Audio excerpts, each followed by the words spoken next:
헌법재판소의 결정 과연 옳았느냐 이 논란이 있는데요. 저희가 조금 뒤에 조금 더 깊숙이 따져보도록 하고요. 그렇다면 과연 이 선관위원회 내부에 어떤 문제들이 있었던 것이냐 저희가 하나하나 좀 짚어드리도록 하겠습니다.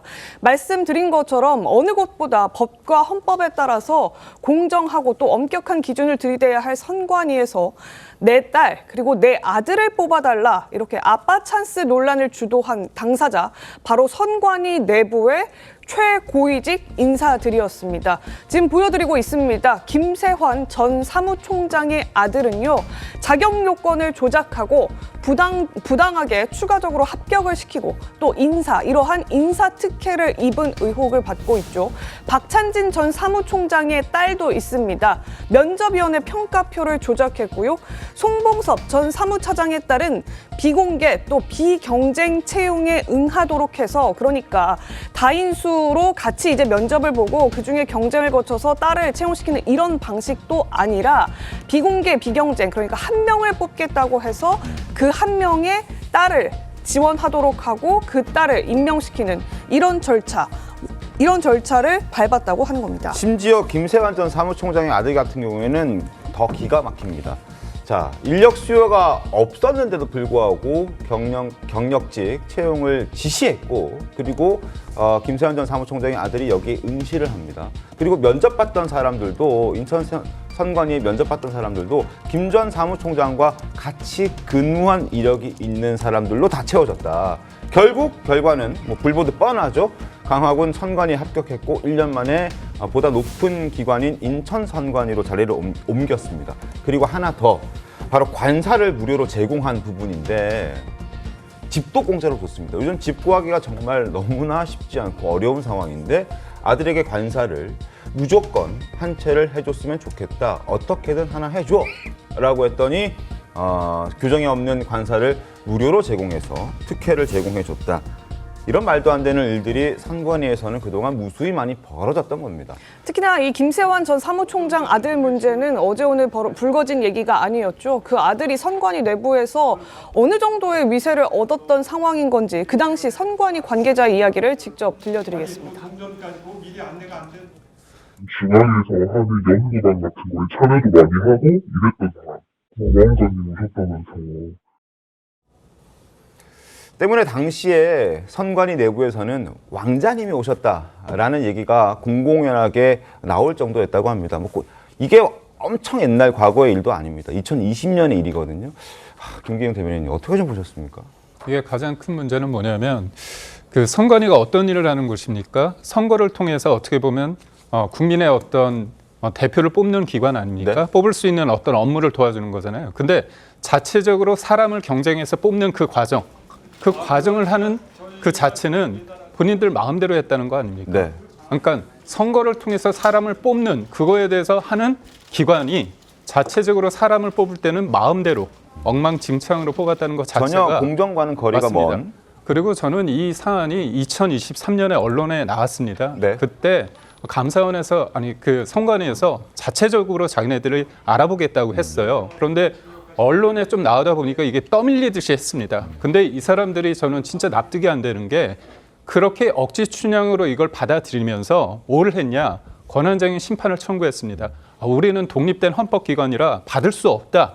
이걸 얘기를 했어요. 그래서 저희가 좀 들여다봤습니다. 그래서 선거 관련된 업무에 대해서 우리가 받지 못하겠냐. 이 부분이 제가 납득이 되는데 그거와 상관없이 네. 무조건 모든 거 인사 채용마저도 받을 수 없다는 겁니다. 이게 본인들 말대나 우리 가족 회사라고 얘기하면 본인들 돈으로 사람 뽑으면 됩니다. 근데 이게 어떻게 우리 국민들의 세금으로 되는 네. 거잖아요. 그렇다면 1963년 이후 설립된 이후에 딱 저번에 한 번 이렇게 감사를 받은 겁니다. 그렇다면 그 사이에 얼마나 수많은 일이 있겠습니까? 그러니까 이건 납득이 안 되는 거고 문제가 당연히 있다고 한다면 네.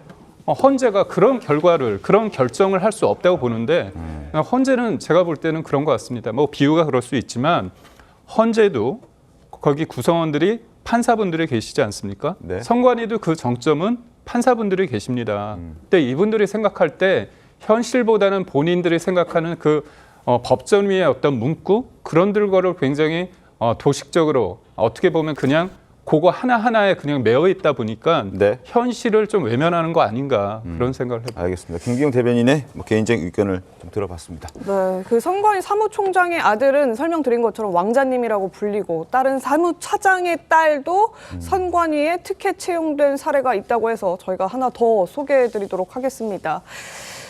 송봉섭 전 선관위 사무차장의 딸입니다. 착하고 성실하다. 원래는 이 딸이 충남의 공무원이었다고 합니다. 그런데 충북의 선관위에 좀 채용을 시켜주고 싶다라는 아버지의 의중이 있었던 것이죠. 이 아버지, 내 딸이라서 그런 것이 아니라 정말 착하고 성실하다 이런 얘기를 충북 선관위 담당자 A씨에게 전화통화로 얘기를 했다고 하는데요.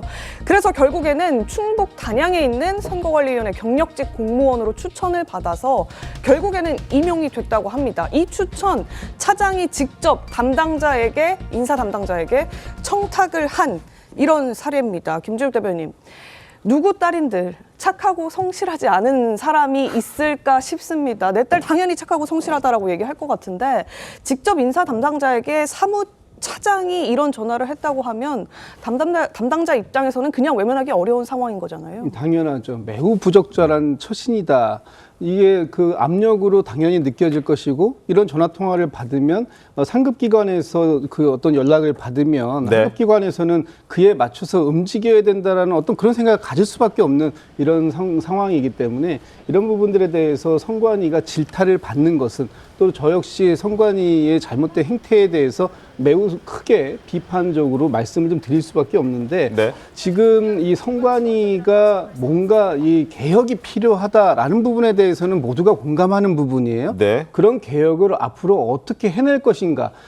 중앙선거관리위원회의 독립성은 독립성대로 보장을 해주면서 그 안에서 어떤 인사와 관련된 부분이라든지 아니면 행정과 관련된 부분에 있어서 이 그 감시와 공공의 감시와 견제를 받는 부분 이것은 필요한데 이 부분에 대해서는 지금 입법적인 불비된 부분이 사실 좀 있긴 네. 있는 것 같고요. 네.